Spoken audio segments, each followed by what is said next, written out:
Guys, Tony G from Get Outdoors Marketing here. I want to show you my bass rig setup this year. This boat I set up primarily with the thought process of being a big water smallmouth boat.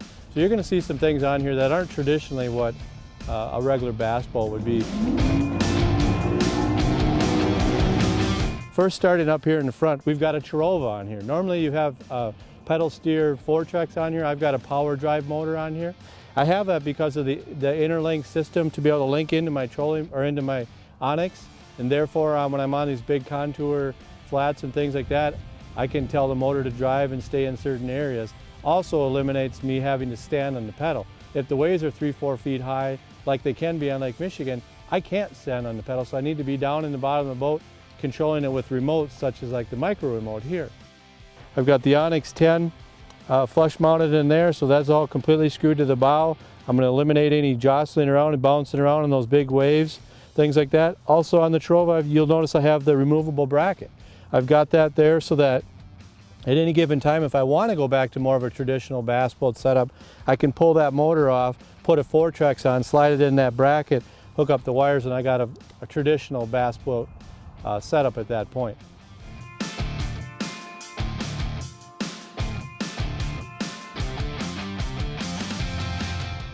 So the second part of my system is my Onyx 10 here at the console.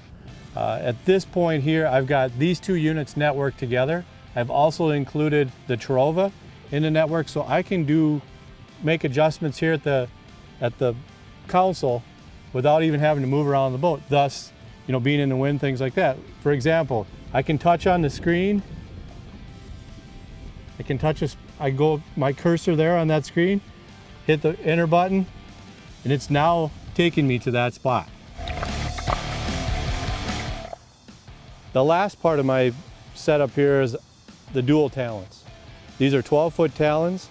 They're on adjustable brackets, or actually flip brackets, so if I need to back into a garage or something that has a low door, I can back into those. That was a must. The other thing is on the talons, they've got a hard water or soft bottom switch. So if you get into a typical bass situation in the spring, you're back in some of these cuts, you can set it to that soft mode so you won't plunge your talons in that deep mud and that type of stuff.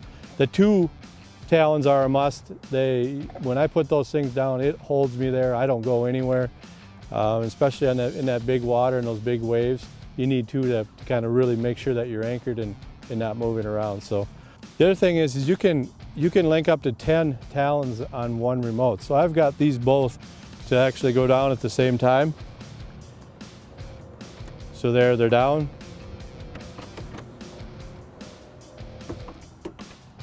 Now they're down, caught. The other thing that I can do too is I can operate those talons from the front too. So I have a foot switch up front.